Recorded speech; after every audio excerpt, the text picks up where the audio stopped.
Nagpahayag ng pasasalamat si Acting Chief PNP Police Lieutenant General Jose Melencio C. Nartates Jr.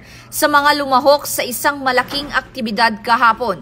Ayon kay Acting Chief PNP, ang maayos na pakikilahok at pagsunod ng publiko sa mga panuntunan sa seguridad ang naging susi sa mapayapang kinalabasan ng event. Isang patunay na ang public safety ay shared responsibility. Dagdag niyang ibinida ang Weekly Accomplishment Report.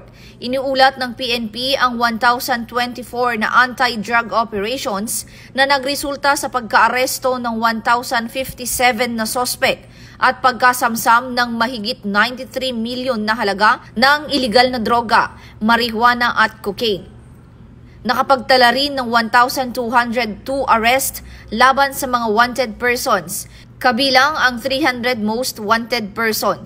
Sa anti-smuggling efforts, 52 na operasyon ang nagresulta sa pagkaaresto ng 49 na katao at pagkasabat ng smuggled items na umabot sa 14.6 milyon. Muling iginiit ng PNP ang kanilang paninindigan.